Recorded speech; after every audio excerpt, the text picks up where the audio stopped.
Hi, thanks for joining us for this episode of Doug Has Questions. If you enjoyed today's conversation, please like, subscribe.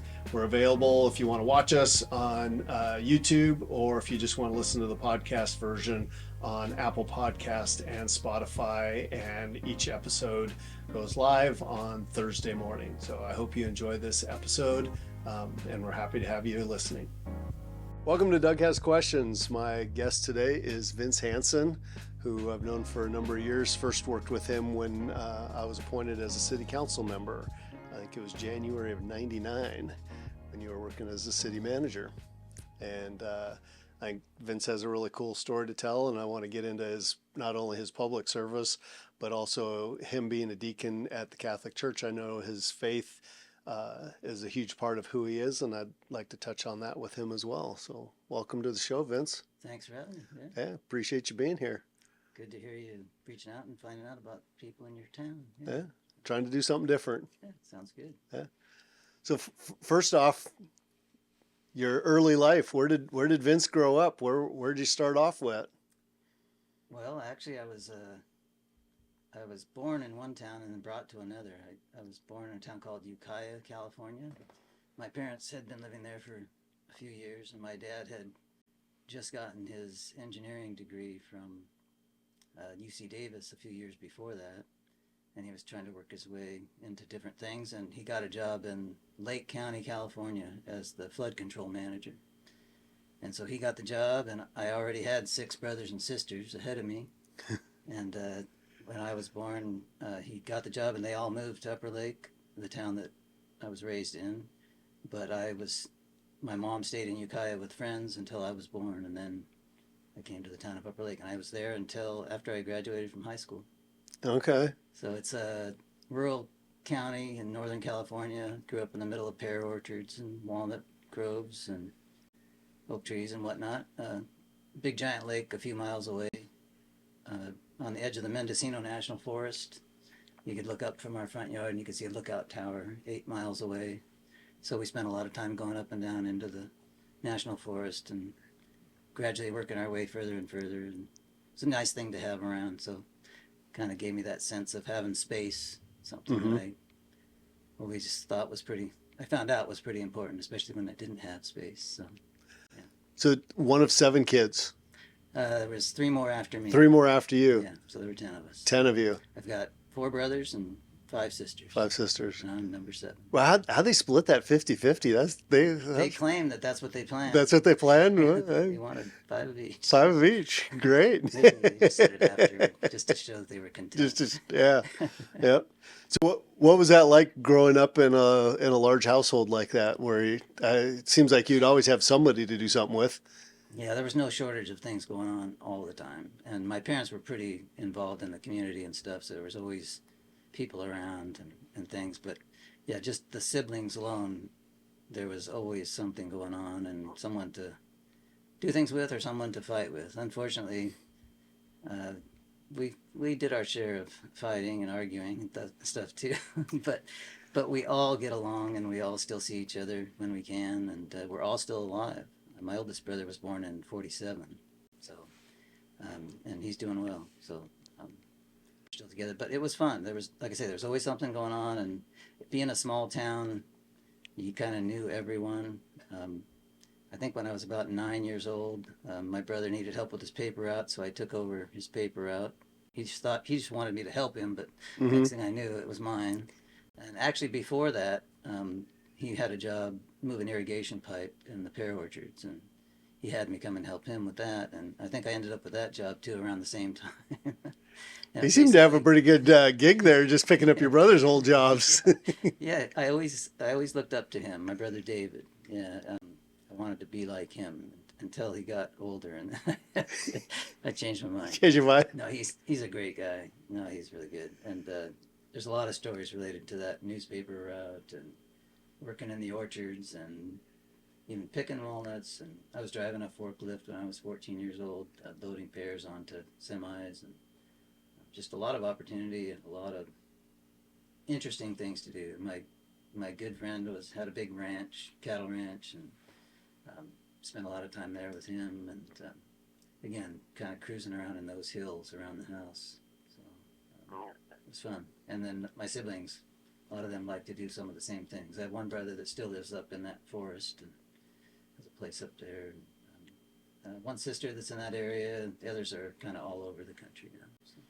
So when you were working in the pear orchards and with the picking walnuts and stuff like that, was there at that time, was there a lot of immigrant labor that you were working with, or is that, you see that now that's mainly immigrant laborers? Was that when you were there too? Yeah, they actually, most of the farms had like a special place where they had housing for the migrant workers, and a lot of them were Mexican. And yeah, I spent quite a bit of time with them. Unfortunately, I didn't take the time to learn the Spanish. I only learned a couple of words, cerveza and The important ones. anyway. But yeah, they were around. They were part of the community, and a few of them did stay and managed to work into other things in the community as well. But most of them that were working at those times, especially in the picking and the pruning, pruning was big time. But a lot of them were there because it was not too long after the picking. Some would stay; they'd go to another job and then come back. So yeah, there were quite a few immigrants around at certain times of the year. And how do you think both of those, growing up in a large family and then also being exposed to people of different nationalities that are living a different lifestyle than you, with the migrant, they're moving from job to job, how do you think that formed you as a child, or do you think it had much of an impact on you as you were growing up in those formative years? Yeah. Well, I think a lot of those things, I think being from a large family, being in a small community, having parents that were really active, all those things affected me. Working with the immigrants, it was a seasonal thing, and I never really made friends with any of them. I never really got to know any of them very well. I kind of regret that in a way, but I could tell that some of them were trying to deal with that issue of immigration, that some of them weren't there legally. Mm-hmm. And so there would be times when the Border Patrol would come through town and they'd round up a few and so on. But yeah, the kids didn't really go to school at that time that were their kids. There was also an Indian reservation just a couple miles from our house as well. The Pomo Indians were in that area. So there was a lot of diversity, and I think those things do affect a person when they're growing up. I think it's good to be exposed to a lot of different cultural things. We also lived, almost a stone's throw, maybe not even a quarter mile from the cemetery. You could stand out in our yard and you could see it. It was on a hill. Mm-hmm. Friends all called it Boot Hill, but the cemetery was right there, and that affected you too. We would go up there and play a lot and whatnot, but we also got accustomed to dealing with people who were passing on, and that was just part of life. We got to see the whole circle right there where we were at. So it was a neat place to grow up in that respect. Just a whole bunch of different things from beginning to end of people's lives. So. And was religion something that was very strong with your parents? It was, yeah. Especially my mother. My father converted to become a Catholic I think about the time that he got married to her. He was a Lutheran, and he talked about some of the Lutheran things every once in a while, but he was a committed Catholic as well. And so, yeah, we always went to church on Sunday, and when in the summer, the Dominican sisters would come to the county. We had to go 10 miles to go to church, and then in the summer, the sisters would be there for like 3 weeks, and we would go to summer Sunday school. And I remember as a kid getting out of school, having my shorts on, looking forward to summer, and my mom says, "Well, tomorrow you guys start summer catechism." And I remember going, that wasn't one I had planned. No way. But it's funny, you get drugged to these things. We didn't really have a choice, it was like, this is what my parents say are doing, so that's what you're doing, no matter how much you complain. But there were always interesting things going on there too. And those sisters, so intelligent and wise, and the variety of really kind and loving and compassionate ones, and then like the main sister being this, just like right out of a movie, like stern and, but again, just learning that contrast and that variety and having that variety in life, even there, so yeah, it was it was definitely a factor in my life. Religion. Yeah, so I grew up and I had first communion when I was probably in first or second grade, and then confirmation when I got into high school. And then I continued even after I got out of high school to go to church. I wouldn't say I was real active or involved, but it was part of life, and I continued to do that. And then things grew later in life as I got a family and other things happened in my life. So out of going through high school, were you involved in athletics, any clubs or anything like that at school that? Yeah, seems like in a small town you're not anybody unless you play sports. So everybody wants to play sports so they can be part of the action. But I was a terrible athlete. I could, if we would have had like cross country or something like that, maybe I would have done a little better in a couple of things. But I played basketball, but I didn't hit 5 feet until I was a junior in high school. So it was very short. I just remembered something the other day about there was a girl I really liked, and after school, she'd say, "Hey Vince, come, we'll play a game of basketball." I said, "Oh, at least I can beat her." She beat me every time. Every time. It'd be close, but she still beat me in the end. So anyway, I got on the team, and I was a bench warmer most of the time. And when I think about it, it's a good thing they kept me on the bench because I was uncoordinated and I'd just give the ball right to the other side under pressure.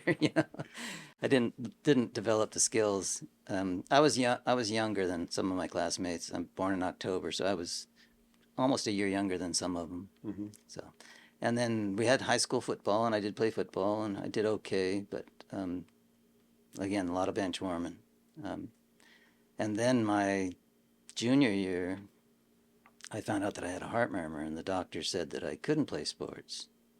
And so then I really had a chip on my shoulder, and since I couldn't play sports, I just did everything else that I could. So, and especially getting out into the woods and checking out the territory, and just I pushed myself as much as I could physically just to prove that the doctor's I wasn't wrong. Yeah, right. Yeah, but that's a kind of a long story. So there's a lot of things that affected in my life too, just being told that, and then the way I adjusted to it, and some of the things that happened a little later on. Do you think that gave you more drive? Like you're trying to prove that you weren't defective or that you could still do the things that the doctor said you couldn't? Yeah, I think it did. I think at first you're just kind of like laid out, like, oh man, I'm a bum, I'm worthless, And then, of course, my parents didn't have any sympathy for me, so I had to do something, and so I got involved with work things that I did, and did a lot of things on those ranches that I mentioned and farms, and then exploring on a lot of it on motorcycle, just going places where you couldn't really go with a motorcycle, and finding those places and doing those things. Actually, the area where I grew up, it was a big deer hunting place, and people would come from all over California to hunt there. So guess what we did? We never hunted because we didn't consider it to be safe to be in the woods, during hunting season. So, so I didn't hunt that much until later in life. Did some. I had a couple of friends. The friend with the ranch, there was some deer hunting on his property and stuff, but not as a regular thing. Anyway. And what was your original question? Oh, just the effects that hearing from a doctor. That Oh, yeah, right. That's the subject we were on. And how that. Yeah. So eventually, I really wanted to do everything I could. So I wanted to be a pilot and police officer, and I had people tell me that, well, actually, this first visit where I went to the doctor, it was actually at a Boy Scout camp, and he said that there's something, you've got a murmur, and you didn't have one before, so something may have happened. You may have gotten rheumatic fever or something.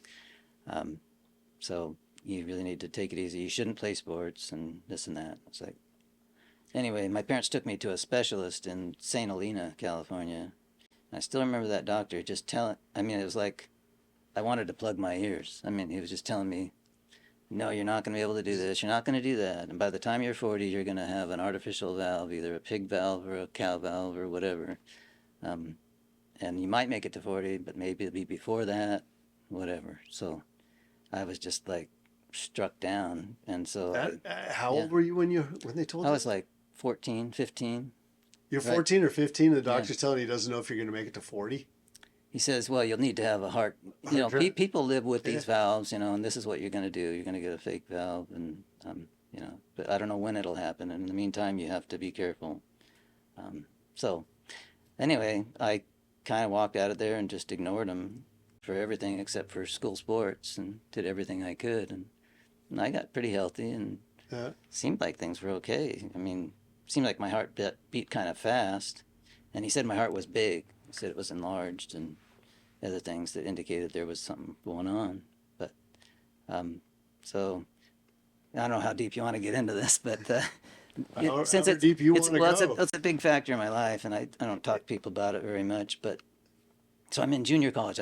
My older brother Dave, I wanted to be like Dave, so I went to Modesto Junior College, and I majored in. I was going to be like a voc ed teacher. I thought maybe that'd be something good. Of course, they didn't even have anything voc ed related at Modesto Junior College, so I took astronomy and some of the other science classes and learned a lot. Very interesting, geology.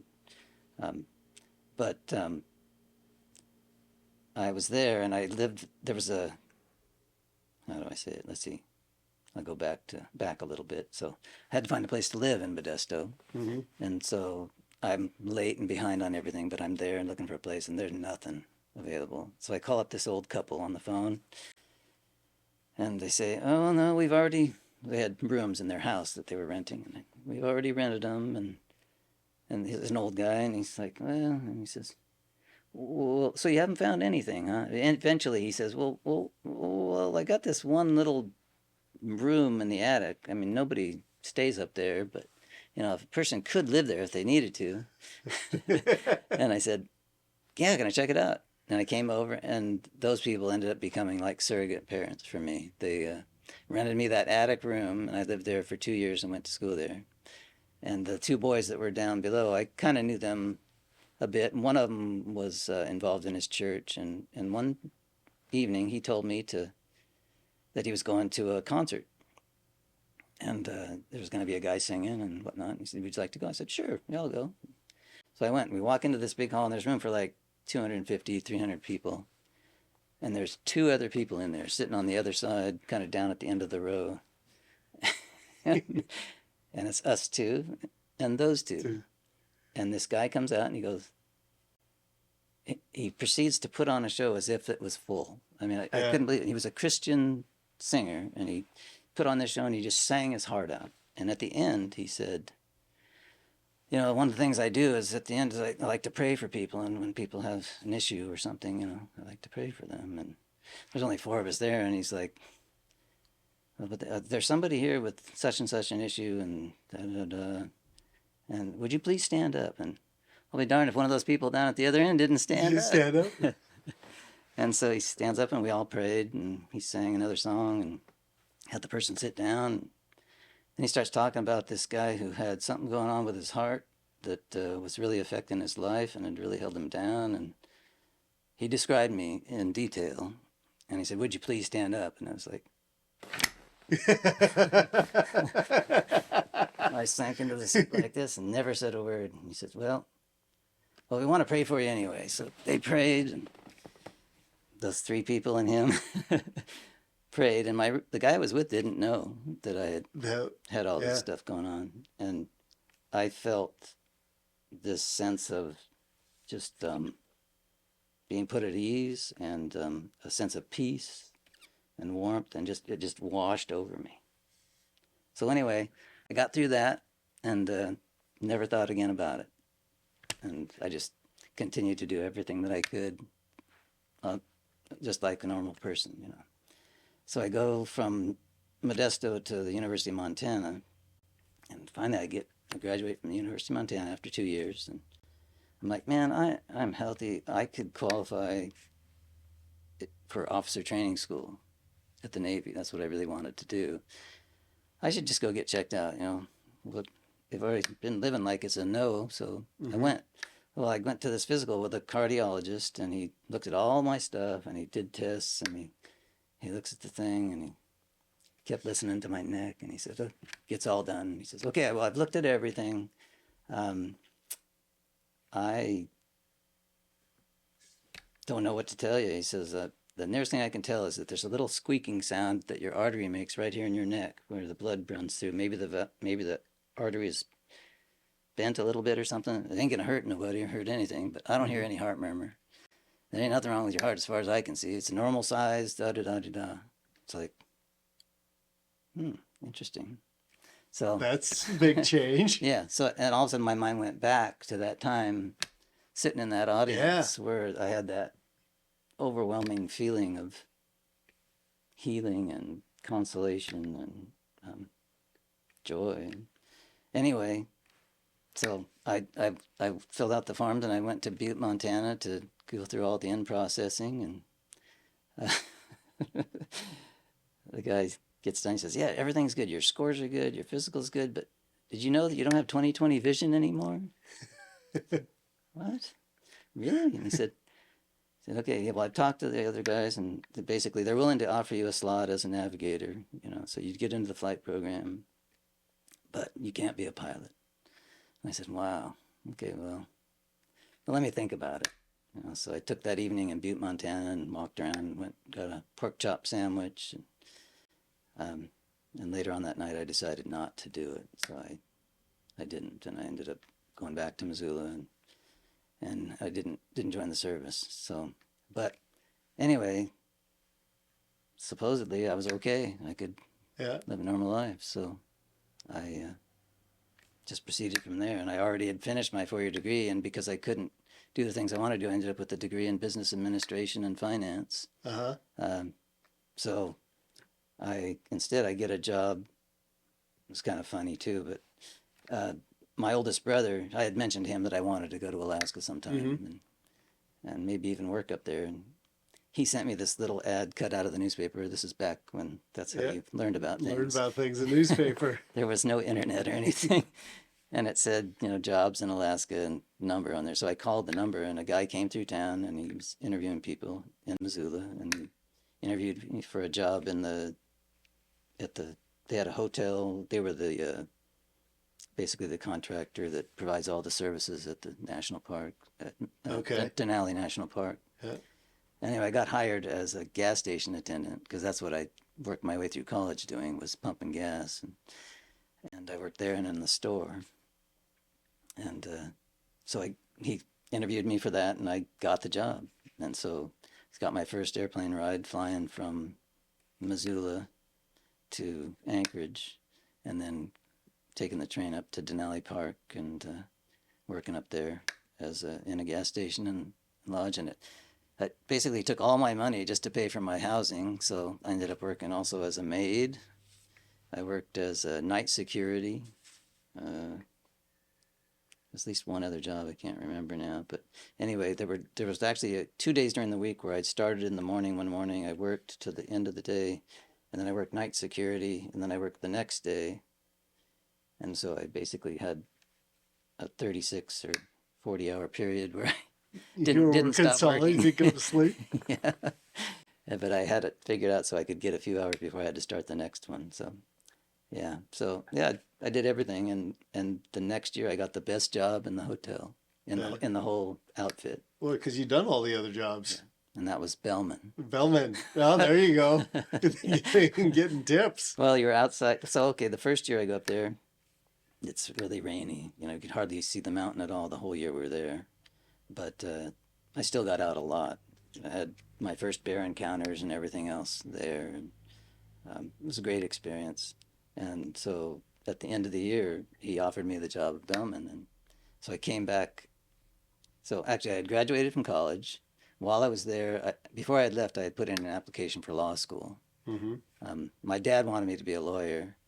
And I thought, well, I'll just go ahead and apply just to make him happy. And didn't get called initially. And then while I was in Denali Park, they sent me a letter and said, you were on the waiting list, and we're down to your number, 13 or whatever it was. So I got accepted to law school. So I went back to law school for the year. And that's a whole other bunch of stories. But anyway, and then came back the next summer, working as bellman outside in the sunshine, hefting bags all day long, onto the train, onto the buses, carrying them into things, just working out all day long and being outside. And it was sunny that summer. Yeah. I mean, we even put a rope on a tree on Riley Creek and skied in the creek. It was that nice that summer. We were like a bunch of beach bums. Yeah. So anyway, I came back, and that last day of that first year I was there was a girl that would come into the gas station and get gas, and I'd wash her window and we'd chat a little bit. And the day that I left, I asked her to go and have a beer with me at the little caboose they had, where they had a little bar there, and that was Jancy. And so you met her up in Denali. Yeah, I met her like at the end of that summer, and had a date with her the day that I left, and then left and went back to law school, and then came back the next summer, and we had been writing each other all year, and it went from there to where we are now. So that's been 43 years. So a little ad in the newspaper that your brother gave you about a job in I blame Alaska. him for everything. Yeah.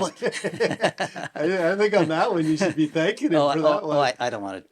If I told him I was thankful, he might take it wrong. He might take it wrong. It'd go to his head. head. This is my brother we're talking Yeah, we got about. to be careful about giving our siblings too much credit for things like that. Yeah, no, I think he kind of knows. Yeah, because I've been blessed in so many ways since that time, and to have the experiences I've had. Yeah. So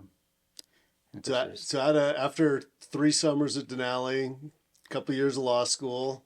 Actually, so I made 1 year of law school, went back that summer, and I decided not to continue. Not to continue. So 1 year of law school. Okay. Yeah, and instead I went and I started working on my pilot's license a little bit in Montana, and worked odd jobs. And then I got a job with an electronics company in Illinois.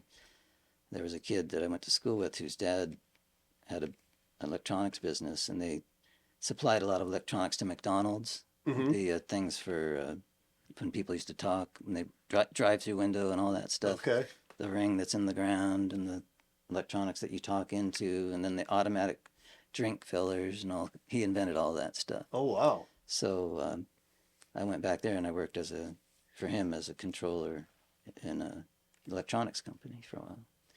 And after about a year, I started missing that space, because that was right outside of Chicago. That was in Batavia, Illinois.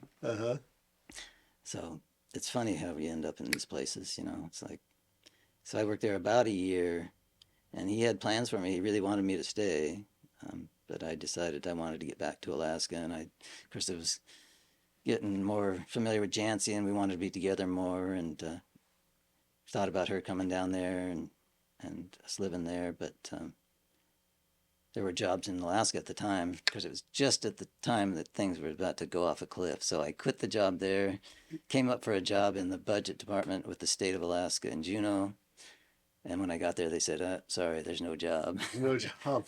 So I worked in construction, and I was basically a laborer on the Spalding condominiums and a couple other projects, and so I did that, and eventually got a job with the state the only way you could get in at that time, it was so competitive, was like as a clerk. So I worked as a clerk, like the front desk person in the Department of Community and Regional Affairs, and worked my way up from there to grants administrator and a statewide program manager after about 14, I think I got about 14 and a half years in with the state. Yeah.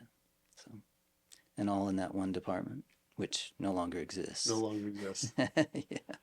Yeah, you came up at the wrong time.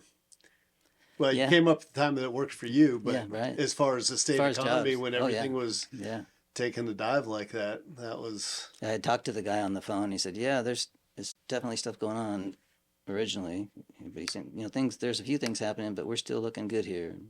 Then I remember the look on his face when I got there, and him just kind of... Oops, that's right. I did tell the scale man that things were looking good. So anyway, it worked out. I got to do some other things, and I spent actually some time fishing with Jancy's dad. He's a commercial fisherman, and got out with him just before we got married. So when I got married, I was an unemployed, part-time fisherman laborer with no job. With no job. Yeah, I remember getting off the boat. It was like a day or two before our wedding, and my friends were all showing up and things. And and we were having a conversation, and they had to help me realize that I had no job. Friends are always good at that, aren't they? And she had no future with me. But we took a shot anyway, and it worked out. That is quite a leap, though, to make a commitment like that, and when economic things are so uncertain. It is funny, you know. It's funny. At the time, I didn't seem worried about it at all. It's like, I know I can find a job. I mean, I've never been on unemployment. You know, I don't know if you remember, there was one meeting where someone accused me of after I wasn't the manager anymore. They said something about, well, he's just sitting home on unemployment, and I went and talked to that person afterward and let them know that I've never been on unemployment in my life. So I really take offense at you saying that. So anyway, yeah, I just felt like there was opportunity and it was going to work out, and right away it did, you know. And was Jancy teaching when you guys got married, or was she still in school? Actually, she was working as a travel agent. Somebody Okay. had to have a job. Yeah. So yeah, she was a travel agent in Juneau, and they did a lot of travel for federal employees and others. And she ended up becoming the manager of the travel agency there. Okay. She had the same degree as me. She had a degree in business administration from the University of Fairbanks. Yeah. So she worked at that for a while, and then when I moved up there, and we actually moved from our small apartment to a small house, I had already been working for the state for a while, and then after we had our first child, Kelly, she started taking classes, and so she got her teaching credentials while she was raising our kids. Okay. And I think about the time they were in, I think Kelly was maybe in second, third grade, so when she started working in that field. Actually, maybe a little earlier. She worked at the Juneau Christian School. Mm-hmm. So yeah, she worked in teaching there before she came here. Yeah.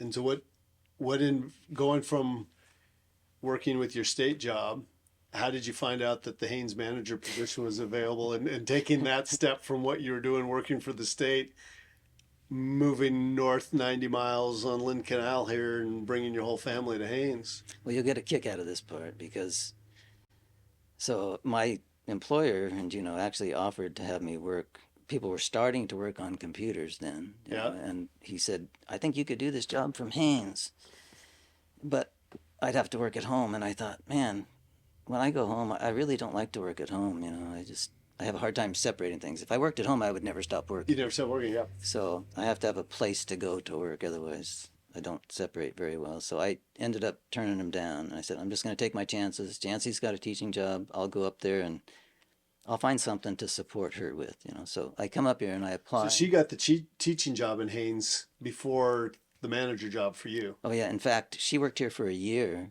She and the girls all came up here and lived here for a year while I finished rebuilding our house in Juneau and continued to work. And then they came back that summer. She had a 1-year position. Mm-hmm. And then while she was here that summer, she got a full-time offer. And we decided together that she should take it. And she did. And I think I actually got up there about November of that year. I thought that was 99. I could be a year off. But so I get here, and I was like, I'm just going to do whatever I can to help Jancy. But I did. I quit my job and got here. And the landscaping position was open with Public Works. I said, that'd be fun. We got all summer and or in the fall. And yeah, I guess it must have been summer. Yeah, it must have been a little earlier than that. So anyway, I said, I'll get that. I put the application in for that. Susan Johnson, I still remember, she says, oh, they give the job to the same person every year. You'll never get that job. But they need a manager. And you've got the qualifications. And I said, they wouldn't hire me in a million years. I said, no, I don't think so. And she kept pulling on my arm and she said, well, just let me put it in the stack. And I said, no. But before I left, finally, I said, well, okay. And I think it was like 3 or 4 days later that Tom Morfitt called me at 5 o'clock in the morning and said, so you have any comments? Comments about what? About being the new manager or new administrator. New administrator. Haines City administrator. So I was the last Haines City administrator. I said, well, I don't have any comment until I hear that it's actually true. But I said, Someone said, they must be crazy. Or they must be really desperate. But, and it's funny because, yeah, I thought I was just way out of my league. I wasn't prepared for that. I was coming up to, do something fun, take it easy, fish or do something outdoors. And then instead I ended up being the Haines City administrator. And I can remember going to work and just looking at everything and starting to make lists and stuff. I just started praying and I said, okay, God, let me last a week and I'll be thankful. We'll go from there. And so I made a week and then I prayed, God, let me last a month. And he let me get there too. And then I said, oh, okay, well, God, let me get a year in. And yeah, got a year, but it just still kept piling up. It's just such an impossible job. There's just so many expectations and so many things you would like to do if you had the time to do them all, that it's frustrating in a way. So I made it, well, I guess, and then I prayed for 2 years. So I guess I made 2 years. 2 years. And then I said, okay, everything I've done okay, and I think I've gone about as far as I can with things. I don't think I can make them much better than I have, so I'm going to quit. And I quit. And they went through 2 or 3 other people, and then, of course, we changed to a manager form of government. Mm-hmm. So I was the first city manager, and we had a new mayor. Don Otis was the mayor most of the time I was there, and I really was an administrator. He was the politician. He dealt with all the politics, and I was the administrator. I mean, I dealt with all the technical stuff, and he kept everybody else off me and said, you just get this stuff done, and I did, and I felt like that was pretty good.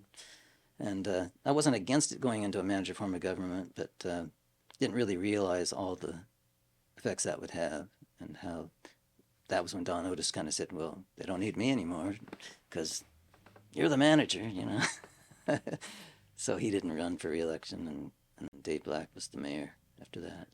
And so I just figured that maybe somebody that was more political would do better, and I decided to bug out, and I did. And then they had 2 or 3 different people that didn't last even a month or 2. They must not have been praying. Well, and then I think what it was, because after consolidation or before consolidation, we had Marco Pignolberry. Well, that was before. That was before, because he was the first one out during the vote. Yeah. And then it was 2 months after the vote, he passed away from a heart attack. Yeah. And I think you filled in right after that, didn't you, for a time? Yeah, there were a couple of people in between, though. Yeah. And at least 1 or 2. But anyway, we got Marco, and that was great when Marco came on, because he had the politics down. He was an expert at that kind of stuff, and it was really good having him there. But there was 1 or 2 before him, while they were still in the transition, still working on the consolidation, that didn't last long. But then Marco came along, and then I think he was there longer than a couple months. I think he was there about a year. He was. It was because he started. I remember being on the city council when he was the city manager, mm-hmm. And then when we went through consolidation, because he was there that whole time leading up to it, and then It was that December, early December, mid-December, that I got a call, and everybody sounds like you got to. Yeah. And there's such a huge transition at that point. You just merged the city government, the borough government. We're going through the 2 different codes, trying to meld all those together. He had a plan for all of that. Mm-hmm. And I look at that was as a huge wasted opportunity for Haines, or lost opportunity. I don't know if we wasted, but lost it, mm-hmm.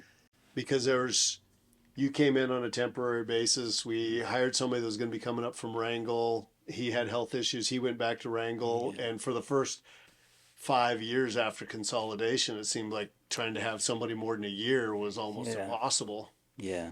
I told Mike Case that I would do it until you got somebody hired, and I should have used more specific language because I was there about almost another year, 9 or 10 months, And so we still worked through as many things as we could, and it was definitely a challenge, but it was a really interesting time.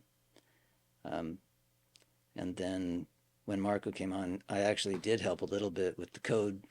I worked with Susan Johnson on combining the codes, and I remember some of those meetings, and people getting caught in the weeds and all that, and we just would stop and say, okay, I understand your concerns, but you guys want a consolidated code. Some of this is not going to be perfect, but guess what? That's the good thing about code. If you don't like it, later you can change it. Yeah, Right now, we have to move on. I remember some of those meetings just arguing about where a comma went on Yeah. some of those, and I'm staying out of this. Yeah. I'm just I don't care where the comma is. I know it's going to make change, but yeah, I think we have bigger things to work on than that. But that was my first time really getting to know you, was when I was appointed to the city council. And I think, if I remember correctly, my seat was right next to yours at the dais. Yeah. They were sitting next to each other. Yeah, I think at I the was dais. to the right of the mayor. Yeah, and I think I was right next to you there. Yeah. And Chip Lendy was on the other side. And, Yeah. But yeah, no, I really appreciated it. I think it was good for me as a young person just getting involved in a political aspect, that watching your steadiness and even-handedness, that I never saw you got riled up. You were always kind of had a really calm demeanor, unless I missed something. Maybe there's some internal turmoil there. You didn't quite hear my heart. I was on the other side, so maybe that's why I didn't hear the heart race in there. Yeah. But just the way that you carried yourself through that job, and Haines can be very challenging sitting up at the dais, and the manager administrator gets the brunt of a lot of things that people don't like. But yeah, no, I was always impressed with the way that you handled that, and tried to carry that myself. There's a lot of times I haven't lived up to that, but. Well, I really lacked confidence. I should have had a little more faith in myself. I was capable. Should have given myself a little more credit. I think but when I was working, the meetings is when I felt like I didn't have the confidence. But when I was doing the work, I felt pretty good. Mm-hmm. I liked the technical aspects. I liked the issues, working on those things. But the public relations and just the kind of the unfairness of it in a way. I mean, you get called names by people that don't even know you, and they don't realize you're just doing your job. Even people that were employees, just because you're the manager, Mm-hmm. you are the manager, therefore I don't like you, So it's like, gee, sorry it has to be that way. I never minded when somebody disagreed with me. It was more when they were attributing motives, that they perceived motives on why we were doing something. Yeah. You're doing this because of this. And wow, that's the first time I thought about that. I never crossed my mind, but they're really quick to come up with a reason why you're doing something that they don't like. And it's like, well, no, no, you're lying to us. Yeah. It's because of this ulterior motive that you have. I never even considered that. Yeah. Well, people get upset about things too, and then they're just carrying that anger around with them, and I think that affects that as well.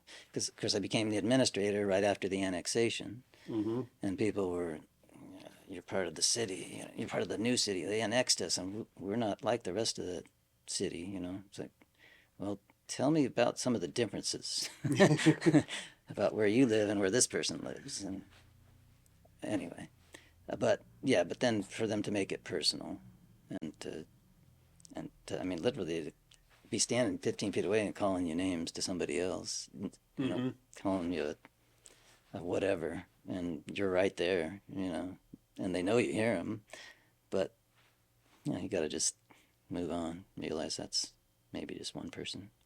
The other interesting thing was I think maybe the annexation caused that animosity between people in the town.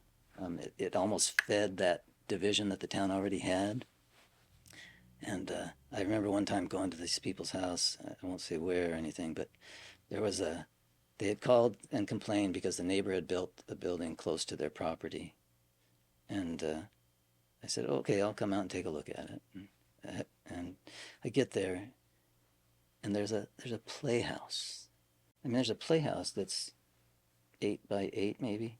I mean, you could pick it up with two hand trucks. 2 hand trucks. And I said, and he shows me the house, and I said, well, have you talked to your neighbor about it? And, no, I haven't talked to my neighbor. And I said, I could see him. I waved him over there, and he came over, and he said, hey, he's kind of worried you built your playhouse too close to his property. And the guy goes, oh, really? Oh, I'm sorry. He said, well, here. And he goes and gets some. We could almost lift it, but not quite. And he said, oh, I'll move it. I'll move it. Uh-huh. And it's like, and I said, don't be afraid to talk to your neighbor. I mean, you don't have to call me for this stuff. I mean, Yeah. just talk to each other.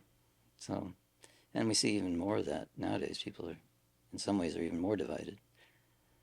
And I know a lot of people will still mention consolidation and things to me, and it has its pluses and its negatives, but I think at least it made everything happen in one place. And it kind of forced people to have to deal with it in one place. So the thing that pushed me over the edge in favor of consolidation is when we were suing each other.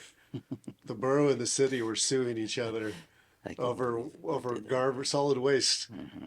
And I was like, okay, this is not productive. Jekyll and Hyde. This is not productive for us to be suing, because the city is inside the borough, and we're suing each other. Yeah. There's got to be a better way to do this. Yeah. And I don't know if consolidation was a better way of doing it or not. I think there's benefits to it. Mm-hmm. I think we missed out on some things at the beginning. Yeah. Just without knowing who's going to be there long term. It's no slight to your leadership during that time, but when somebody's interim and when somebody's got the full job, a lot of times the people that are working with them treat that differently. Yeah. Yeah. And so I don't know if we were able to do as many things as we might have if we had just said, we know you only want to be interim, Vince, but we're going to call you manager instead. It was so funny because like I said, I always cut myself short, and I told Mike, I said, well, I'm doing a lot of hospice work right now, so I'm probably only going to work like 2/3 time. So I took 1/3 off of the salary, and and then I only worked 80 hours a week instead of 95. So I was like, I look back now and I just kind of chuckle. When I was doing my retirement stuff, what's your highest year? You got to put your 3 high years, and it's like, as a grants administrator with the state, I made more money. With the state, yeah. Because it was just a big change between now and then, too. I mean, I'm dating myself. But, yeah, it was not even half of what it is now. Yeah. Yep. So things change pretty fast. But all in all, even though I suffered through some of it and I had some long nights and some sleepless nights, I think I gained a lot from it. And I had the opportunity to work with people like you and others. I really admire the people that step forward and serve on the councils. I really like it when somebody who's really vocal and has been a complainer for years gets on there. It's like, I vote for them. I mean, even if I disagree with them, I vote for them because I want them on there. And then you watch this change that occurs as they learn what they're really dealing with. Mm-hmm. And to be sitting in that seat. It's priceless training. I mean, yes. I hope that the people who really have concerns and are really vocal and are maybe sometimes a little bit too, a little too negative, would go ahead and just put their foot in the ring and do it and learn what it's really like. There's definitely a different viewpoint once you've been on both sides of the dais. And have an understanding of the challenges. It's not like you don't want to do things, but not only is there a process, but there's staff time. Does the staff have enough time to do this? Do we have the resource to do this? There's a lot of things there that keep the borough from being able to do everything that people want them to. Yeah. Well, and then you got to be the mayor during one of our biggest trials. I mean, that must have been quite an experience, I was completely out by then, but it was more than I thought I was signing up for. I'm sure. It was a lot more than I thought I was signing up for. Yeah.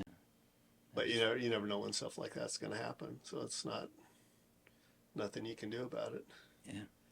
But that you bringing that up and listening to you earlier, talking about going to that concert and having that feeling of peace coming over you. I don't know if I've told you this story, but during the slide event in December 2020, being in the Emergency Operations Center, the EOC, one of the things that KH&S had asked of me just to keep people updated was to do little audio snippets. Tell us they said, just record saying what you want to tell everybody and text it to us. We'll put it on the air, try to keep people informed. Oh yeah, those were good. Yeah, I remember. So I was doing that the whole time. And then we were having a meeting with the senior staff for the EOC, and Carol Ann Wooten, who was the incident commander, said, we just got word from the Coast Guard that they're going to announce tomorrow that David and Juneau are presumed deceased. And up till then, we're going to try and recover. It had been a few days, December, weather. I think most people knew that they were presumed deceased at that time. But they started like, okay, how are we going to do this message? And I was extremely stressed out. We were upstairs in the old mayor's office. The one, or it might have been yours. Susan had her office, and you go to the right. That office in there was kind of our meeting room for some of those meetings. And I was just walking around, just pacing with a stress ball, and everybody's like, "Doug, you're making us nervous. What's going on?" It's like I don't know how I'm going to be able to say this, because my concern was I didn't want my voice to be associated with people hearing that. And several people in the room offered to do it for me, and I was like, I've been doing all these others. I don't think it would be fair or right that it's like, okay, when it gets tough, somebody else will do it. And so I worked with Kelly Williamson and Cesare McQuaid from Search. They were there helping us on the mental health aspect and trying to teach us about trauma in a very condensed time frame as we're dealing with trauma all around us. And they helped me write up what I was going to say. And every day before that, when I was going to say something, I was always able to find a room in the public safety building that was empty, that I could record it and send it off to them. I go to record it. I could not find a single empty room. Every door I opened, somebody was in there. And so I was up at the fire hall. The Coast Guard and you and a bunch of the volunteer fire department were over by the office. And there was an empty table over in the kitchen. I was like, this is probably far enough away from everybody. I'm just going to sit over here and record this. Took me a few times to record it. And as soon as I was done, I just broke down in tears. My head was on the table. And in a couple seconds, I heard this woman's voice asking, who's over there? Who is that? And I looked up and I could barely, I didn't have my glasses on. I couldn't really see, but then I recognized it as Becky Nash's voice. And right behind Becky was you. And it took a while. You guys were there to comfort me through that. And talking to Becky later, she'd been there volunteering downstairs every day. And she said for some reason she had this voice telling her she needed to go upstairs. And so she did. And she got to the top of the stairs right as I was finishing recording. But I looked at that, and it was the same thing. When you and Becky came over, I just had this peaceful feeling come over me. Something I had never, ever experienced in my life. My whole life, I've always had friends, people that much more religious than me, talking about how they always felt God was guiding their life. God was putting them in the positions they were. They were just following his path. And I always felt I was doing something wrong because I considered myself a Christian. I wasn't going to church as much as I probably should have. There's a lot of things I should have been studying the Bible, praying more. But I never had that feeling, so I always felt like I was doing something wrong personally until that moment. And then all these things started flashing through my head about different events that led up to that moment. And in my mind, I'm like, God has been preparing me for this moment this whole time with these different things, a lot of it was challenges were put in front of me, different opportunities were put in front of me. And all this came up and I was like, my God, this is the first time I've ever had this feeling. And it was amazing. It was absolutely incredible. But then I was so excited to go to church that Sunday. And I probably shouldn't have. My emotions were so raw from being in that environment for 5, 6 days at that point. So I go to church. It was 2020, still COVID restrictions. You're supposed to be 6 feet apart. So I'm in the back with my mom and dad, and everybody else kind of spaced throughout the church. And before service, several people came up to talk to me, but two of them made comments. I don't even remember what they were, but one of them both of them affected me, one more than the other. I was shaking through the whole church service. I felt so uncomfortable and scared. And I still haven't, it totally threw me for a loop. I still haven't figured out what I'm doing, because I went from 2 or 3 days before having this feeling of being as close to God as I ever have. And then the first time I have a chance to worship in his house, I felt so uncomfortable. And it took a long time for me to go back. And even now, there's times that, when they do passing of the peace, I usually leave the sanctuary because the anxiety that comes over me of what somebody could say, going back to that. And I know this is one of the reasons I wanted to have you on here. First of all, thank you for being one of the people that came over. You have no idea how much that meant to me. And I don't know if I've ever thanked you for that before. Well, I remember it being a very powerful moment, but I've never spoken of it since. Yeah. But no, it had a huge effect. I mean, it's something I would say pretty much every day. Something puts me back thinking about that moment and different aspects of life on religion and faith. You are one of the people that I think is one of the most faithful people that I know. You could maybe that says something about me, about not having enough faithful friends, but the way you've raised your family, the way I always see you giving back to the community, and the way that you carry yourself and treat other people. I think you're an outstanding representation for your church. Thanks. And I don't mean to put you on the spot on telling you this and that, but how do you go through those things where, like, your faith is, I'm assuming your faith is challenged at times as well, and moving through that, because that's why they call it faith. I mean, because it requires us to believe when we don't have all the answers.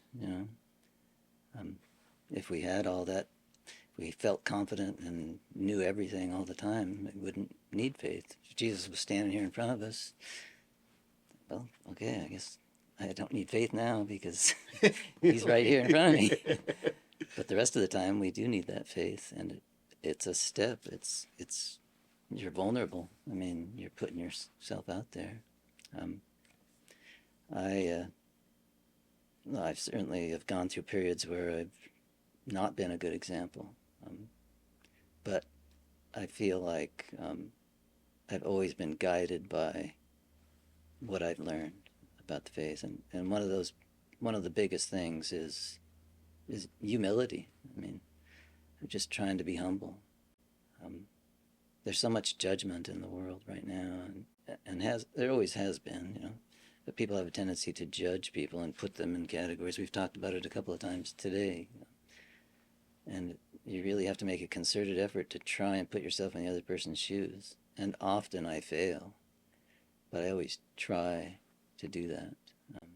And that gives me a whole different perspective. And I really believe that God is in every person. It's one of the core things of our faith. It's just basic human dignity.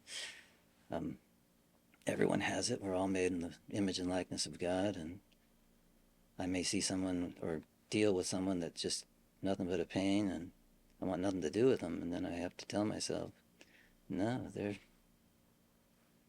God is there. God created that person like him, and that's where you'll find Jesus, is in those difficult people. So I try to open myself up to everyone, and sometimes it's very difficult, but that's what I try to do anyway, and that requires humility, lowering ourselves down. I mean, I do my share of judging just like everyone else, but I catch myself doing it now more than I used to. So something we have to be aware of. And there are things that happen in our lives where we can see God present clearly, especially in our blessings. But that's why when things are really bad, that's when we really need to be looking, because that's when he's really there, getting us through those things. And I think that was one of those moments for you. It was like the whole world was coming down on you. And man, the only way to get through it is to, as crazy as it seems, is to let go and let God. You know,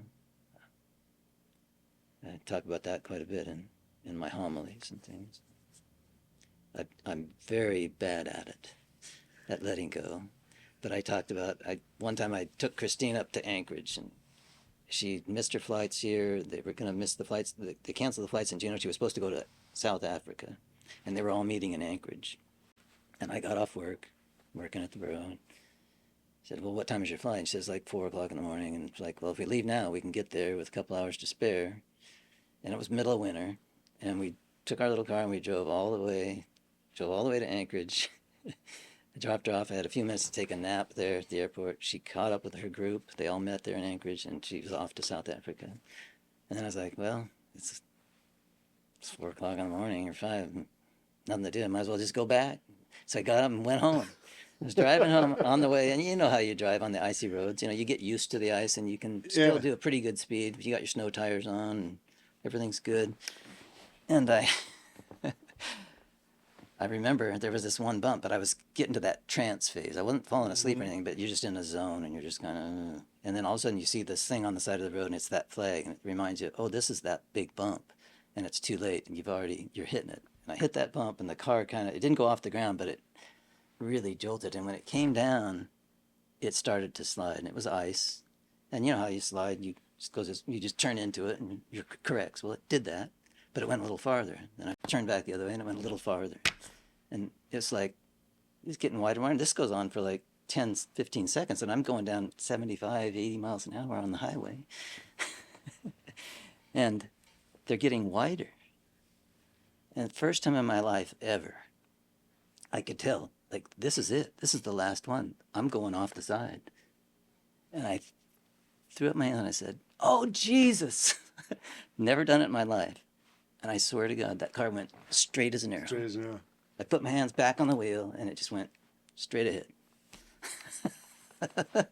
So that's a story about letting go. I mean, sometimes that's all that's left. Letting go. And, you know, God will take care of it one way or the other. I mean, maybe I would have gone off the side, but somehow it didn't. And anyway. See, that reminds me of a story. Out of college, I moved to Minnesota to work for my uncle's air freight company. And it was getting close to Thanksgiving. I don't know if it was right around Thanksgiving. First snowstorm in Minneapolis. And I had to go pick up some freight at Advanced Machine because it was late in the day. They needed it back. It was going to get air freighted somewhere. It was a priority shipment. The only truck that they had was the first truck that he had bought. The brakes weren't the best. Tires weren't the best. Like, starting to be some rust through I mean, you can almost see that. I can picture it, yeah. Small box truck. I've been nothing big. Was not the best vehicle. They're like, take that, go pay. It's not a large package. Go pick it up and bring it back. Got up there, coming back. There's like 4 lanes on the freeway. I know this vehicle's not in the best of shape. Everybody's kind of going slow. First snowfall, 40, 45 miles an hour. I'm in the center lane, and all of a sudden it starts spinning.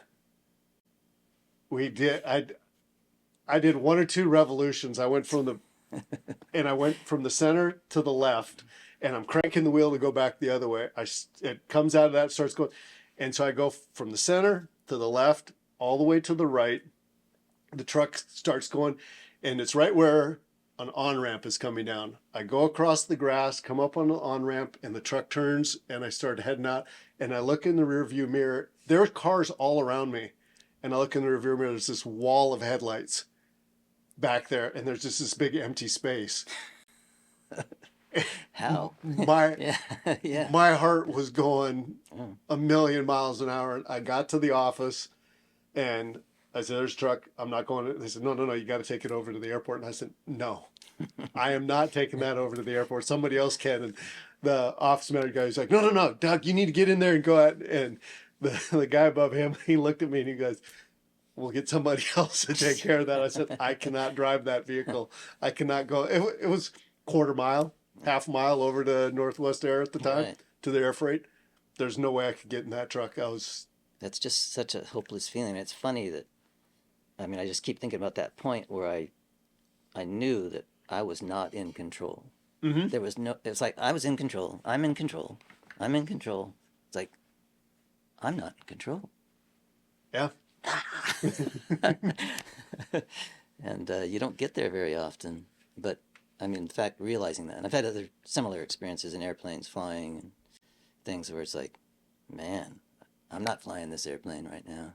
The wind is smashing me from both sides, and it's tipping this way and tipping that way, opposite of what I'm doing. It's like, okay, Lord, guess it's in your hands, you know. But yeah, it's interesting when you get to that point, and you must have felt that when that thing cut loose. Yeah, it was. There was nothing that I did that got me out of that.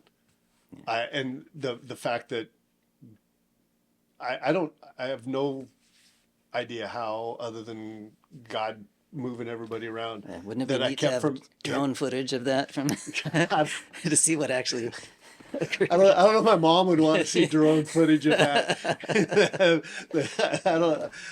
I might want to see it once, but yeah, living through it was enough. I don't know if I need to see it again. That was pure panic mode, trying to figure out what's going to happen.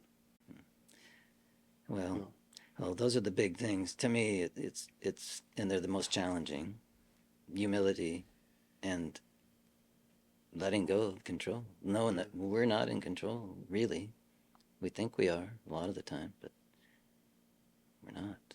So my friends will tell you it's that second one that I have the most trouble with. Yeah, me too.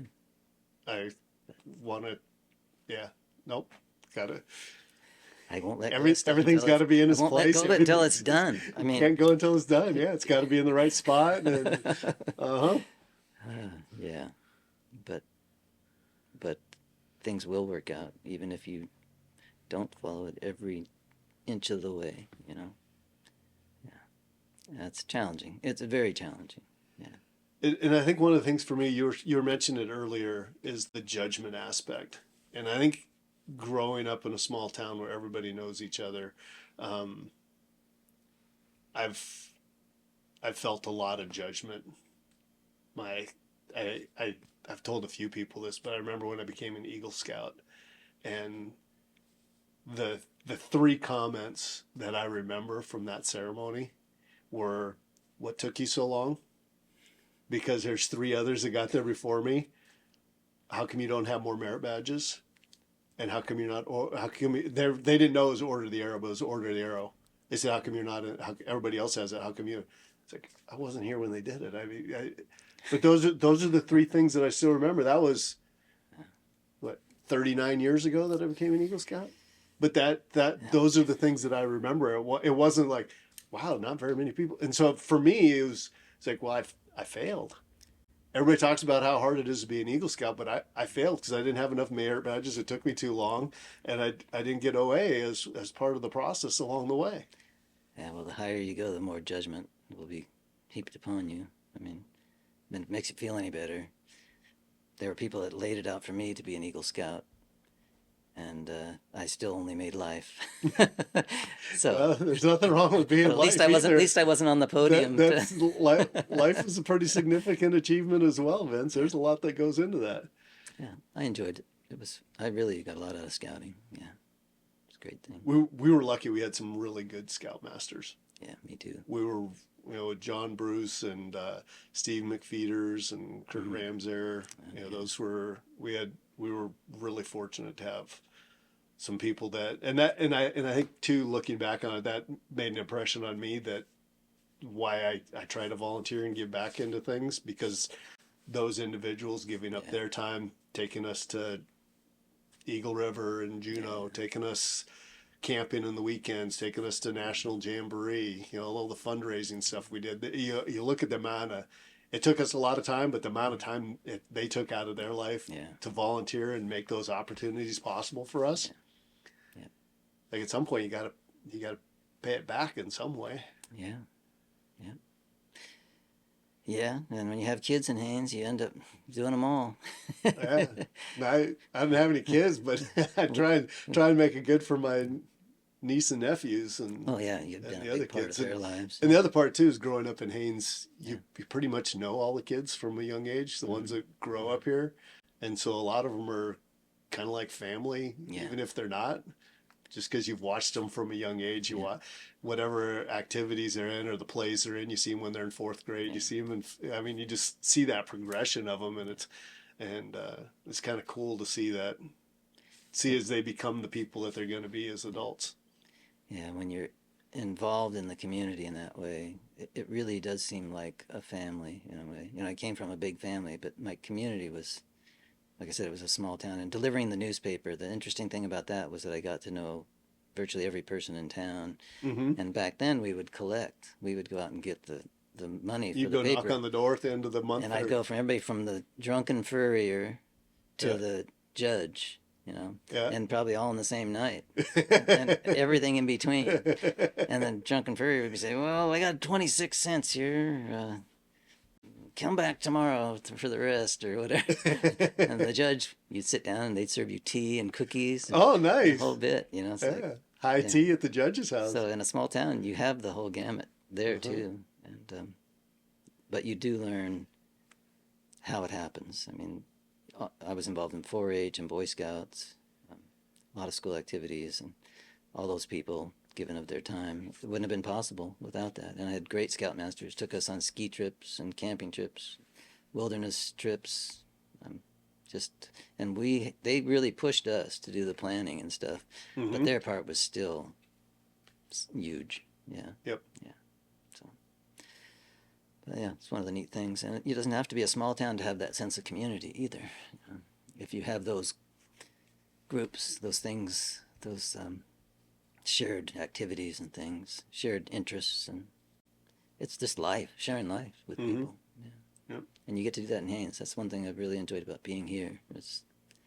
You feel like you're part of something here, and there's so many opportunities. Well, you are part of something here, because it seems like you're part of a lot of things, because you don't seem to take a lot of time off. Well, So after you were manager, how long was it before you were the director at Haines Assisted Living? Was that your next step after manager? That was my next regular job. Yeah, I drove the school bus and did some private contracting work, and while I was working on the assisted living, I was on that board as we developed the plans and put it all together, thanks to Lucy and Jim and all of that. Yep.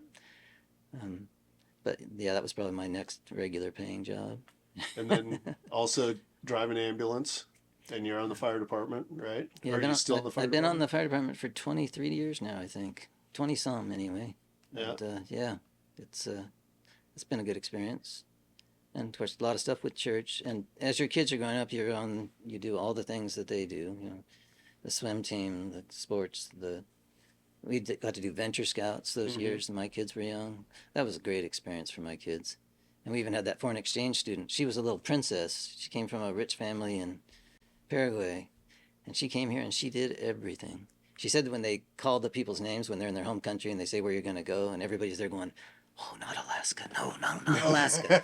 And then they call her name and they go, Alaska. She said, oh, and she cried. She told us that when she got here. When she got here? Yeah, but she did everything. She camped in snow caves and on the pass, and they went up on the glacier and ran dogs. They did everything. And And she was right there in the middle of all of it. Mm-hmm. And her father told her when she left, he said, "You will enjoy it. You'll have a good experience." Yeah. And she did. She ended up becoming Miss Paraguay. I don't know if you watched I didn't know that. a Miss World contest or whatever. She was Miss Paraguay. Miss Paraguay. I told you she was a princess, and she looked like a princess. She was Yeah. just this I remember her when she was here. combination of native Paraguayan and German and European. So Yeah. she like really represented the culture there. Yeah. Yeah. So my kids still hear from her. And one of these days, well, we're going to Colombia. Maybe we make a side trip. Side trip down to Paraguay. Yeah. Knock on the door. Surprise. Yeah. And you're involved with hospice too? Yeah, I was on the hospice board for a long time, and then I've done hospice since I got here pretty much. That's what I was doing when I, Mm-hmm. between being the last city manager, well, being the borough manager and becoming being the city manager and then becoming the borough manager. I was getting more involved in hospice, and that's why I told them I didn't know if I'd be available all the time. But it worked out. And yeah, I still do a fair amount of hospice stuff when there's the need. And CJ pulled me in and got me trained in how to prepare people for burial, and I still do that when it's needed here. And it's one of those things that you would never picture yourself doing, never think that you would do that, but then it's been something that's been really, it fills you up. It's one of those things that you don't realize. You think people look at a death as such a negative thing, but there's so many positive things that happen in the process. And even just preparing someone for burial and being with the family and helping them to deal with that, and just the act of getting them put in their permanent place, it's it's one of the corporal works of mercy to bury the dead, feed the hungry, clothe the naked. Well, having just gone through that experience, I had an understanding in my head about hospice and was always very impressed by people that choose to help with that and work with that. My level of respect is multitudes greater now after going through that experience with my dad. Good. That's yeah. I don't know how you guys do that, but thank you. Well, I never thought I would be doing it, and here I am. Maybe it was from growing up near the cemetery. I don't know. Yeah. No, I think it's just when my father was pretty, well, he had severe dementia the last 12 years of his life. Mm-hmm. For 10 of those years, he had severe dementia. My mother cared for him, and I would go down and visit. That was about the time that I got involved in hospice and realized that it was something that was difficult but fulfilling. So you never know, Doug. If you keep your heart open, you never know what you might end up being involved in. So True. yeah, True. we can use more hospice volunteers for sure. So when you never know, the time but is right. I don't think the time is right now. I'm No, yeah, still pretty raw. of course. It's but yeah, it's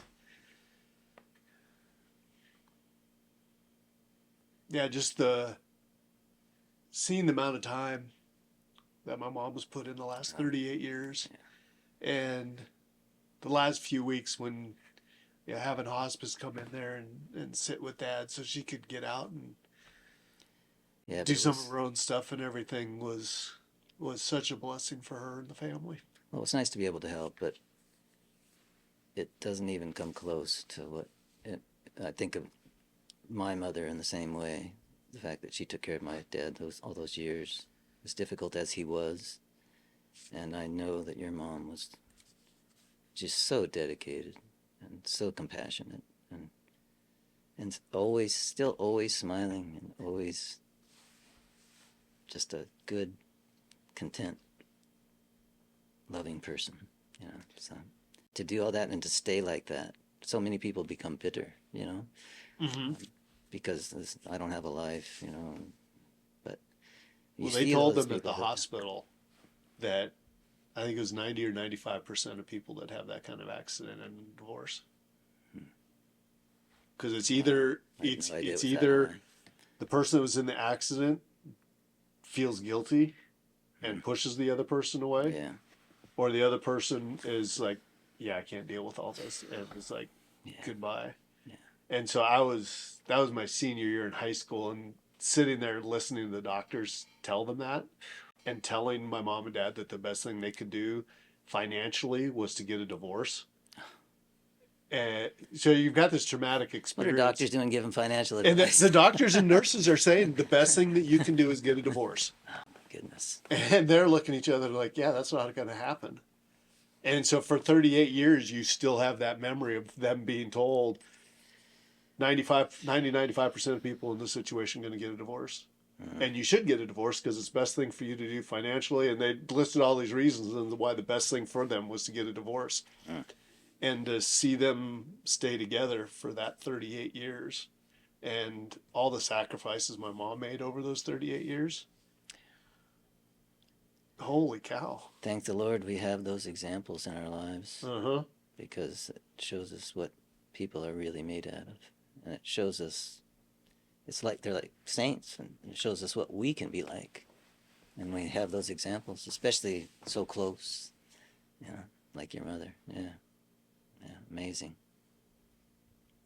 Yeah. She set a high bar for Sarah and I to follow. Yeah, good luck, guys.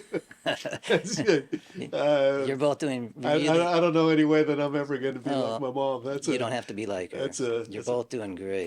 Pretty high standard there. Oh, you're both awesome people. But it is, kind of going when I was asking you about your parents and being raised, I feel very fortunate and blessed that the role models I've had in the house have been my mom and dad, and even my sister. The three older people that are all older than me in the house, and the example they set for me to follow. Yeah. It was a very high bar to follow that they set, but it was, there was some. I was very, very fortunate for the family that I have, and not just those three, but extended family in many ways with cousins and uncles and grandparents that they, very blessed.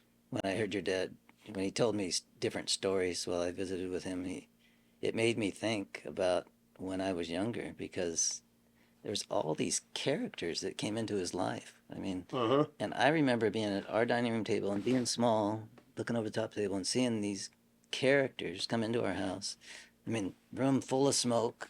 They're all smoking.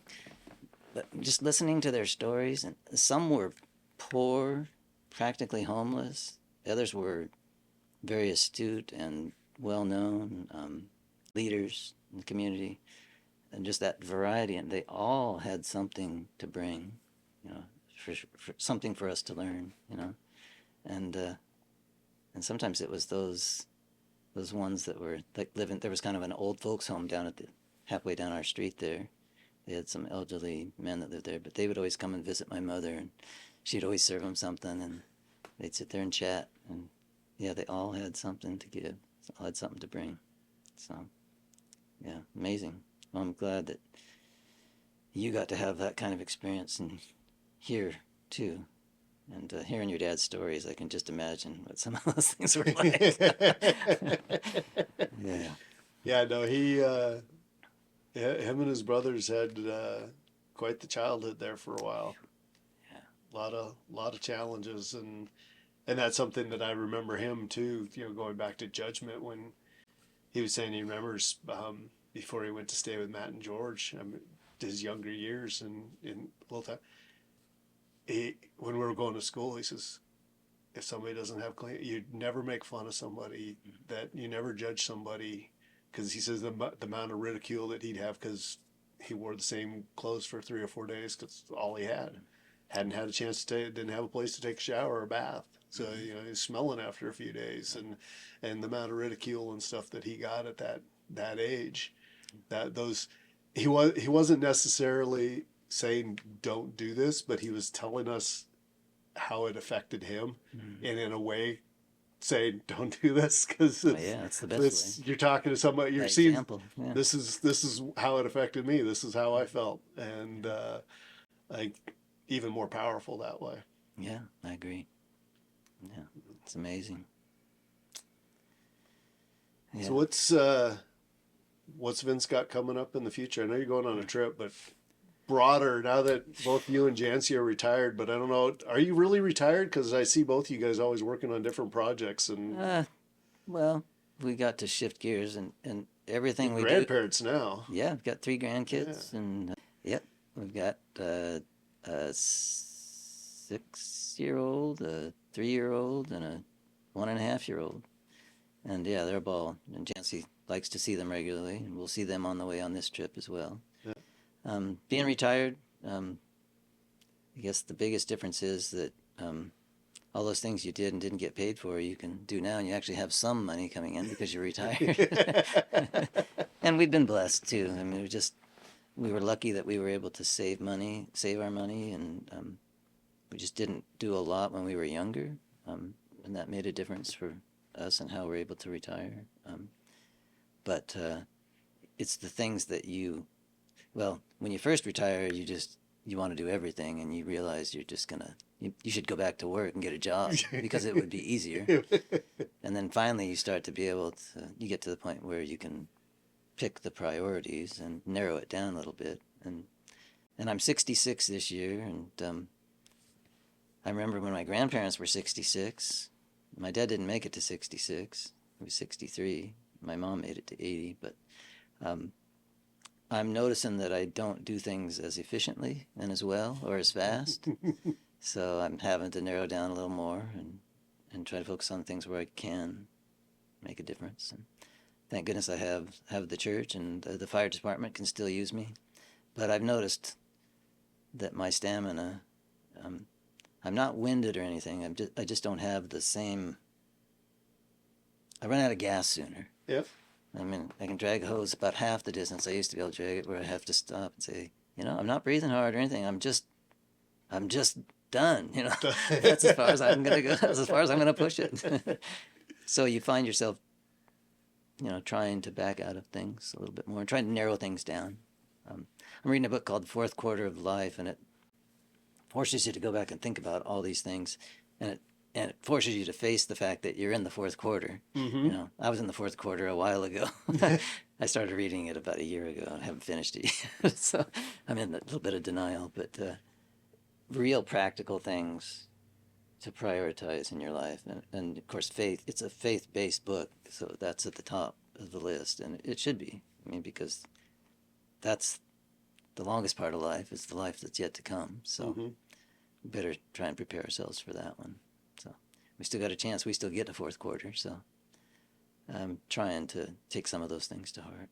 And a lot of that is about, it just keeps welling down to the same thing about love and compassion. That's where you're going to find fulfillment, is in loving people, especially the ones that are the hardest to love, and being compassionate to people. So many people don't have meaning in their life. It's not that complicated. You don't have to go out and do a thesis on what the meaning of your life is. Just realize that it's not just about you. And when you realize that it's helping others with whatever gifts you have is what gives you meaning in life. Seems kind of easy in a way, but then there's so much. You realize that there's a million needs and you can only address a tiny portion, but then you do what you can. Then there's some that are wondering, that don't know if they have anything to give at all. So trying to help the people understand what it is that they have. I mean, that's something I battle all the time. Just like I was telling you, with just failure to live up to what I perceive are expectations. No, that's. I mean, I can't tell you a time that I felt like I've lived up to expectations.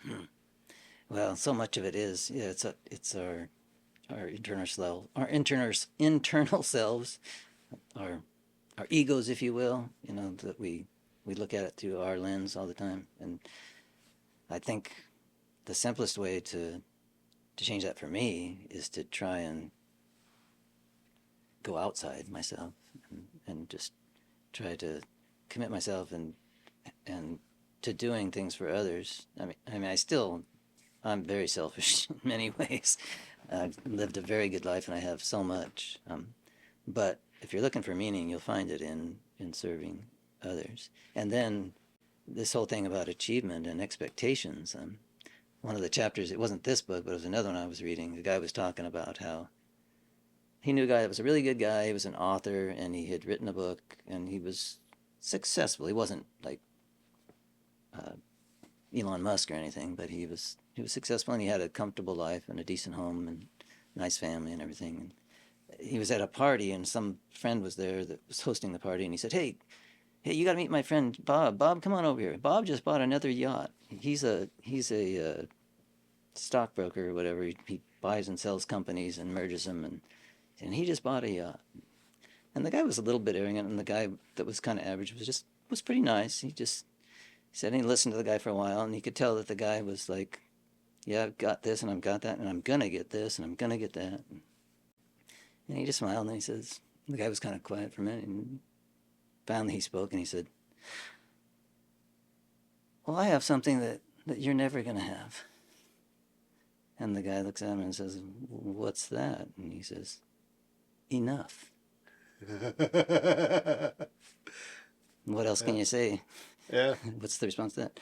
He knows he has enough. He doesn't have to rule the world or own the world. He has enough. And so much of it is determining what's enough. I mean, even me, it's what's enough. And I think my on the other aspect of that is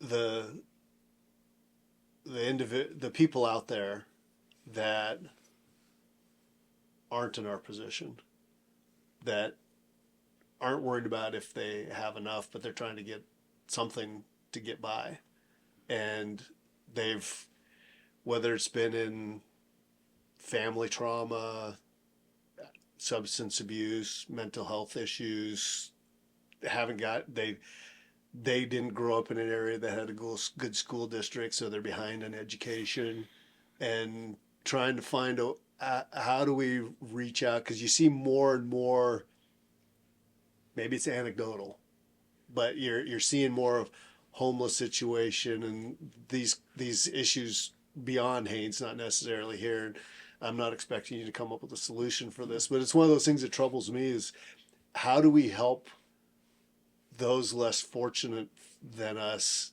see, because I've talked to some people that are struggling with some of these issues, and they're like, well, yeah, their sense of self-worth is so low, and whether it's showing them how much God loves them, and through the Bible, and how much each life has meaning, and just to get them to get out of that spot where they're at and show them that they do matter.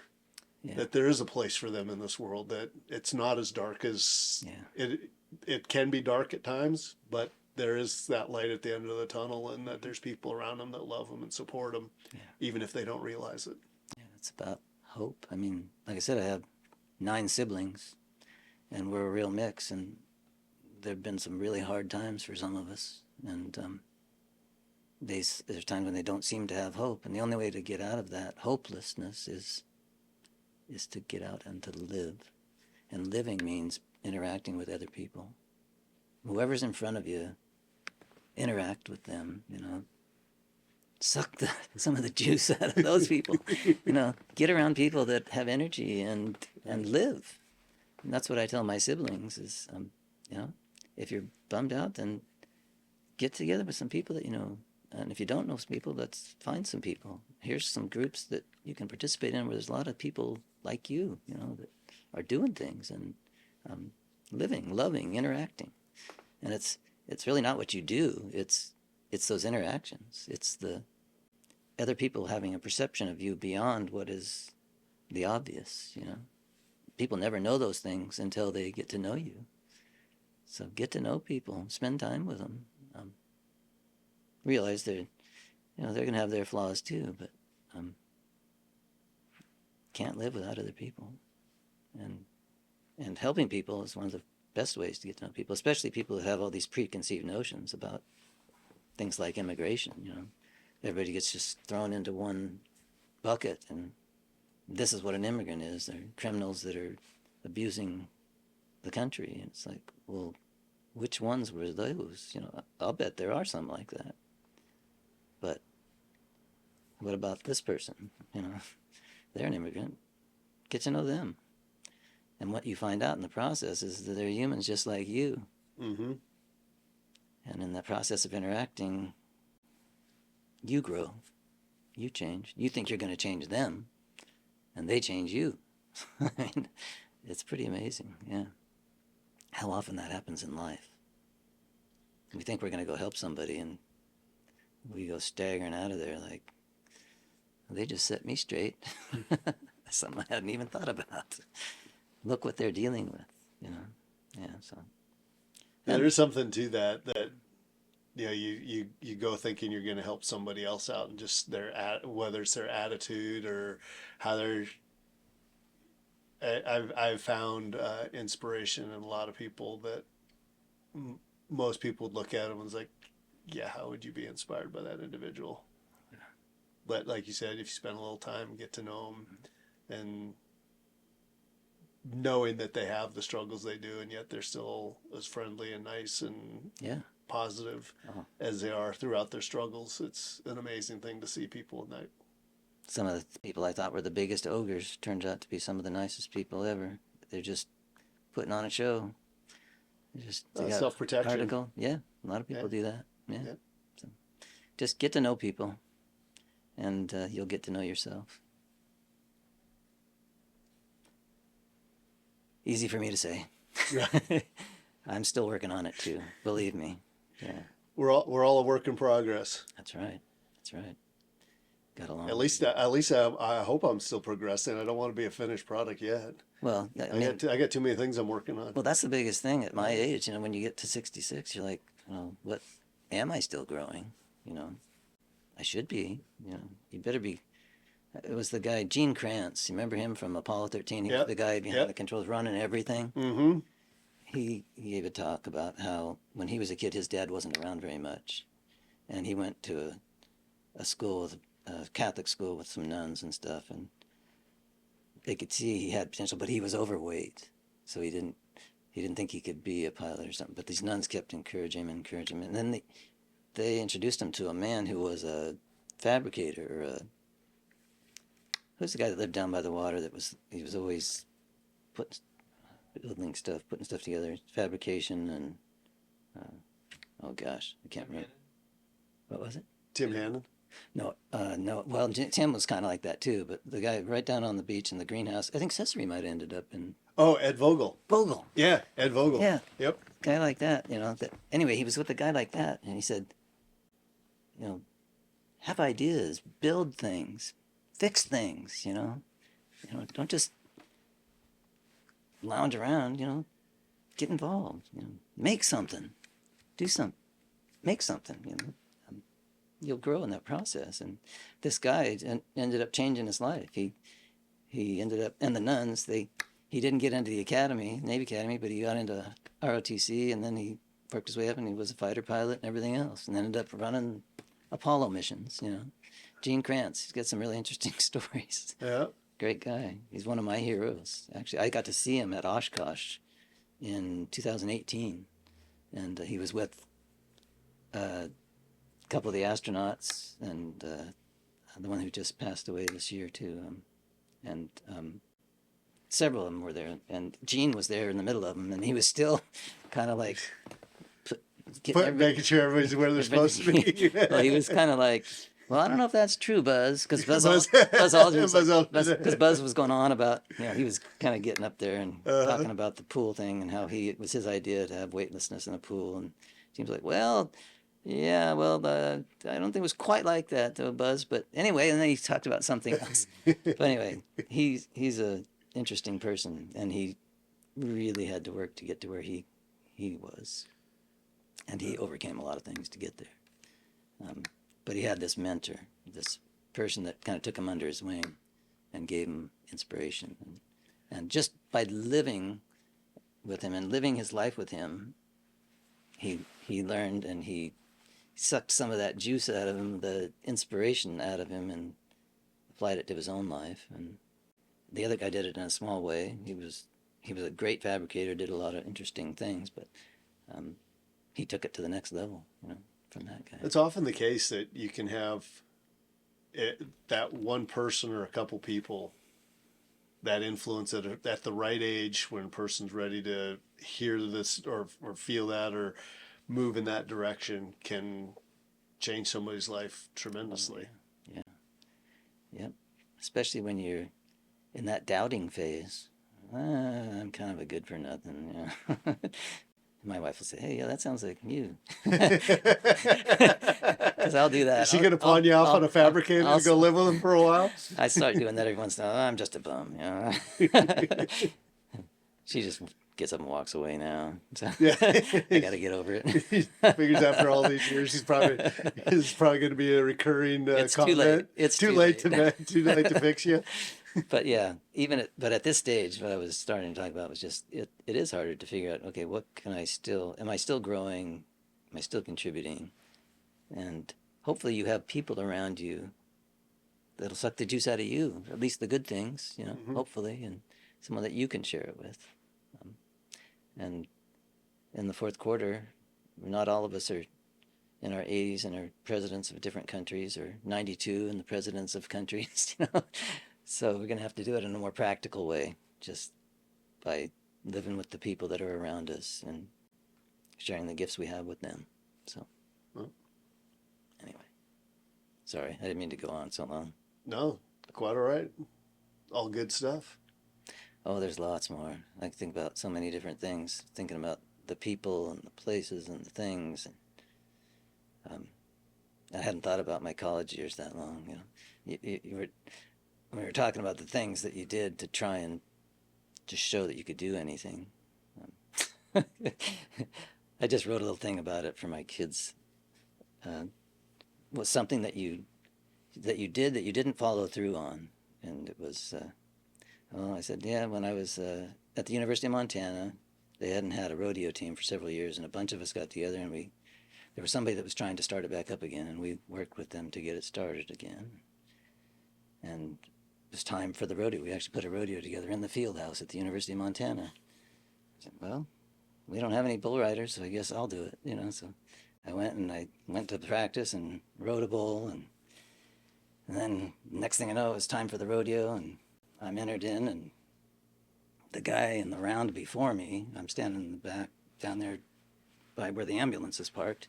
He gets stomped on, and they carry him out in an ambulance. And it's my turn. I go out there, and I hang on, and I do the ride, and I ride my 8 seconds, and I get off after the buzzer finally goes off. His horn got caught in the gate, so the clock didn't even start for like 2 or 3 seconds while he was spinning around to get out of there. But anyway, I made it to the 8 seconds, and I got off, and I got off on my feet. I actually jumped off and landed on my feet, but then I fell, and I looked up, and there he was right ahead of me, and he was pawing the ground and snorting and getting ready to come, and the fence was right there. And I got up, and I ran like crazy, and I got to that fence, and I pulled myself up in the highest part, and he hit me right here. And he just swung me like a pendulum, and I still hung onto the fence, and I swung back down, and then I jumped back over the fence. And I got over to the other side, and my 2 friends were right there, 2 good buddies from college, and they could see I had this ashen look on my face. And there was TV cameras even that were there, and they stepped between me and those cameras, and I blew chow right there. And that night, my friend Randy was saying, and he'd been around livestock a lot and stuff, and he said, Vince, he said, you'd be a great bull rider if you had half the brains. So that was my last. Your one and only? Yeah, that was it. My only one in an actual rodeo. Yeah. So your whole rodeo experience, you made 8 seconds on every bull ride.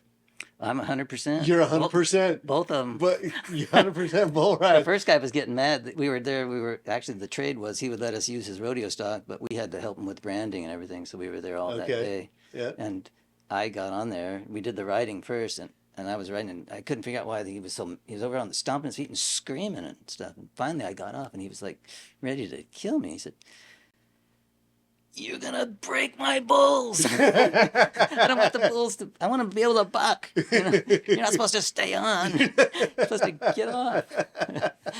Yeah. But one of his horses got me back later. We were running them through stalls, and we were sticking a pipe behind him to hold him in there, and it was up against this board, and I accidentally stuck it on the backside, and that horse kicked that thing, and I flew through the air and landed 25 feet away.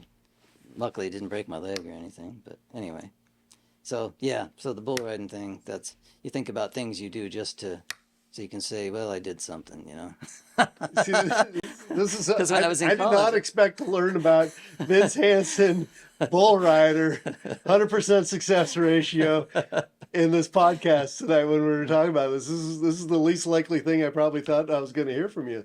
well, it's That's just pretty like cool. so like being the manager, I left with 100% support. Everybody on the assembly still liked me. Everybody still liked you. This is a trend for you. Quit while you're ahead. Were there meetings at the end of the meetings where you going outside and blowing chow too? Or was that just a bull riding thing? Not that I recall. Yeah, I do remember feeling a little nauseous a couple of times. Yeah, but anyway, yeah. So, but yeah, you don't have to go out and ride bulls to prove that you're somebody. Just get to know people. They'll see it in you. You don't have to go to extremes. So. That's comforting because I have no plans on riding a bull. I have to be able to explain it to my kids, and while they were young, I didn't say anything. And then there was a picture, and they saw, and finally I had to explain it. It's like, well, yeah, I did it, but I don't recommend it. So you got pictures you shouldn't of have to your do bull that. riding? Yeah.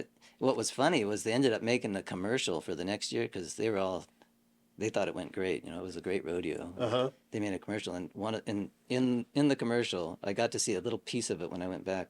A couple years later, somebody had it. They were able to show it to me because you didn't have like phones and stuff to record things. Somebody had to go find the tape and play it for you. And there it was, and it was like round and round, and I tipped off one side, and I was about to go off, and then he swung the other way, so I went back up, and then it shows me on the ground, and then it shows me grabbing the fence, and him hitting me, and swinging me, and then it shows me going over the fence, and then thank goodness it went cut. So is that University of Montana? Yeah, 1982. 1982. We need to see if we can find that. Oh, good luck. We need to see if we can find that video, Marty. Good luck. We need to. If you do, that'd be awesome. I'd love to see it again. But yeah. No, that would be great for. Yeah, it wasn't the most beautiful ride. Doesn't matter. You stayed on for 8 seconds. Yeah, well, I got a 67, which is a respectable score. But luckily, there were riders that were better, and I remember they were saying the score, and I was like, okay, and then I had to wait till it was all done, and then they said the other scores, and I realized I'm not going to the finals. Not going to the finals. Don't have to do that again. Yeah. So anyhow. Well, it's really been good talking to you. No, any other things in particular that you wanted to I can't talk think about? of anything unless you have anything. I hope I got enough out of you. You said hopefully you're learning stuff about yourself in this process too. And well, I am, and I think it's going to be throughout this because my thought on this is, I look back and growing up in the store from like I was 8, 9 years old when I started helping out behind the store, and just the note. And then my dad was politically minded for his whole life, and so different politicians come to town. They'd come for dinner. The different customers I'd meet at the store from all sorts of different backgrounds. And then when he started the Bald Eagle Foundation, the different biologists and people from Audubon and stuff that'd be coming, they'd have dinner at our house, and people that wanted to support this center would come for dinner at our house. And kind of like you as a young kid, you're sitting there and you're absorbing all these conversations. And it got to be a point at a certain age, then I could start asking questions and kind of join in the conversations. But I learned so much from different people, and it's really shaped who I am as a person.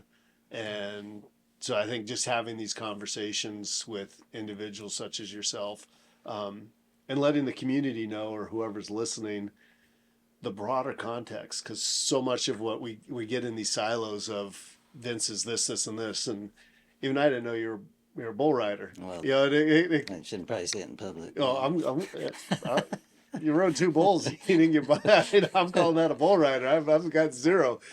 But there's so many people in Haines and so many people I've had a chance to interact with that I think have really cool stories, and I'm hoping to share more of those. And by sharing your stories and others, and just through the conversation, I think people, if they don't get bored listening to these and decide they want to listen to more, I think they're going to learn more about me too. Yeah, cool. And so I think it's a mutual thing. Not that anybody, I don't think anybody probably wants to learn more about me, but if they listen to this, You'd be surprised. they will. You'd be surprised. And, Well, and you got a big job because you're the editor, man. You got a lot to sift through here. Well, and the thing I've told Marty too is, if it goes for 2 hours, it goes for 2 hours. I'm not shooting for like 30 minutes or an hour or something like that. I just want to have a broad story that we can tell and tell somebody's story, and They can always fast forward. they can always fast forward. Yeah. They can skip over parts or, yeah.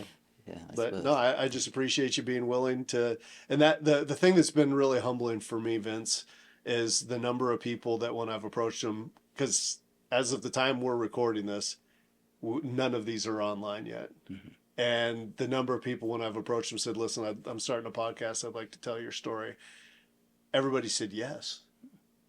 And that might change once some of these are out there and they see what it's like. That also says something about people's perception of you. There's a lot of respect for you in this community. And when someone like you asks, people take it seriously. I mean, it's not just being thrown out there. It's got a lot of thought going into it. So thank you. But it has meant a lot to me, the amount of trust that people have had.